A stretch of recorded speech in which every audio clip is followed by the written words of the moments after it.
Okay, hello everyone. Today we will start with neuron. हमने nervous system chapter चालू करा था। मैंने आपको लास्ट टाइम ये सब पढ़ाया था कि सीएनएस होता है, सीएनएस में ब्रेन स्पाइनल कॉर्ड होता है, ठीक है। और ये ब्रेन का मैंने आपको डिफ्रेंसिएशन बताया था कि ब्रेन के क्या क्या पार्ट्स होते हैं, किनको क्या क्या बोलते हैं। हमने ये सब किया था। अब हमें न्यूरॉन करना है। ओके, न्यूरॉन का यहाँ पे देखोगे आप, बेसिक डायग्राम बनाया मैंने। न्यूरॉन में क्या होता है, आपका एक सेल बॉडी होता है, जैसा आप यहाँ पे देख रहे हो।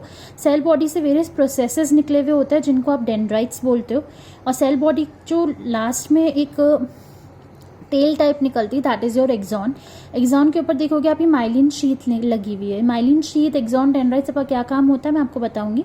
तो आप देखो कि जनरल सेल बॉडी है, उससे एक्सॉन है, ये न्यूरॉन होता है आपका। ये न्यूरॉन आपके नर्व इम्पल्सेस को ट्रांसमिट करने में हेल्प करता है। कैसे करता है वो मैं बताऊंगी, ठीक है। सो न्यूरॉन और nerve cell is defined as structural and functional unit of nervous system. पूरा जो आपका बेसिक फंक्शनल यूनिट है वो आपका न्यूरॉन ही है, the main cell.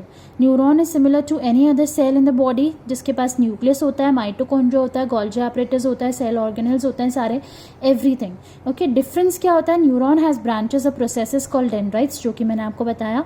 Neuron does not have a centrosome. ये बहुत बड़ा डिफरेंस है। पीएमटी में आ सकता है, सेंट्रोसोम नहीं होता न्यूरॉन के पास में, तो ये डिवाइड नहीं करता है, ठीक है। अब न्यूरॉन के टाइप्स होते हैं on the basis of how many dendrites are present or how many poles are present, ठीक है। जिसके पास एक ही पोल होता है, एक ही पोल मतलब डेंड्राइट सिर्फ एक डेंड्राइट दोनों साइड से निकलता है। सेल बॉडी सिर्फ एक ही होती है, ठीक है, that is your unipolar. Bipolar, दोनों साइड से डेंड्राइट स्ट्रप निकलते हैं, that is your bipolar neuron. And आपका मल्टीपोलर जो होता है वो जनरल न्यूरॉन होता है, जिसके अंदर बहुत सारी डेंड्राइट्स निकली हुई होती हैं, बट एक्सॉन सिर्फ एक ही होता है, that is a multipolar. So unipolar, bipolar and multipolar. Okay, अब हम देखेंगे डिपेंडिंग ऑन फंक्शन न्यूरॉन्स कैसे डिवाइडेड है, ये इंपॉर्टेंट है। मोटर या एफरेंट न्यूरॉन्स होते हैं, और सेंसरी या फिर एफरेंट न्यूरॉन्स होते हैं। सो मोटर या एफरेंट न्यूरॉन्स में क्या होता है, neurons which carry your motor impulse from CNS to peripheral effector. आपके सीएनएस से लेके पेरिफेरल इफेक्टर तक जो इम्पल्स लेके जाएगा, that is your motor neurons, ठीक है। जैसे कि मसल्स, ग्लैंड, ब्लड वेसल्स, ये सब जो जनरल चीज़ें हैं ये आपके इसमें मोटर न्यूरॉन्स में आती है। सेंसरी में कौन से आएंगे, neurons which carry your sensory impulses from periphery to your central nervous system, that is your sensory afferent neurons. आपको जो भी चीज़ें सेंस होती हैं एंड ऑल होती है, आपके पेरिफेरी से सेंट्रल नर्वस सिस्टम तक कौन लेके जाता है, आपके सेंसरी न्यूरॉन्स। सो ये दो टाइप के न्यूरॉन्स से फंक्शन के बेसिस पे, ठीक है। अब हम जो स्ट्रक्चर मैंने आपको बताया था उन सबके फंक्शंस बताऊंगी। मैंने आपको बताया था कि मैं फंक्शंस बताऊंगी। सेल बॉडी होती है सबसे पहले। सेल बॉडी को आप सोमा या पेरी कैरियन भी बोलते हो। इरेगुलर इन शेप होती है, हमने देखा था इरेगुलर इन शेप थी, ठीक है। फिर उसके बाद में it is constituted by mass of cytoplasm called neuroplasm which is covered by cell membrane, general चीज़ है, ठीक है। अब आपके साइटोप्लाज्म में क्या क्या चीज़ें होती है, आपकी न्यूक्लियस होता है, ऑब्वियसली सेंट्रली प्लेस्ड होता है। निसल बॉडीज होती है, यहाँ पे निसल ग्रैन्यूल्स होते हैं, these are small basophilic granules, ठीक है। They are tigroid substances. Tigroid substances मतलब स्टेन करोगे तो आपको दिखेंगे, ठीक है। तो न्यूक्लियस, निसल बॉडीज, न्यूरोफाइब्रल्स होते हैं, mitochondria, Golgi apparatus, general structure. एक नई चीज़ आपने देखी, निसल ग्रैन्यूल्स होते हैं यहाँ पे, ठीक है।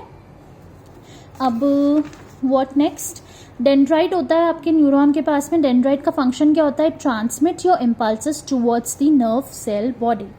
आपकी सेल बॉडी देखो, यहाँ से नर्व इम्पल्स आपके सेल बॉडी तक ये पहुँचाएंगे, ठीक है। और एक्सॉन क्या करेगा, आपकी सेल बॉडी से दूर लेके जाएगा, ठीक है। एक्सॉन दूर लेके जाता है सेल बॉडी से इम्पल्स, ठीक है। And it is longer process of the nerve cell. Dendrites छोटे छोटे होते हैं।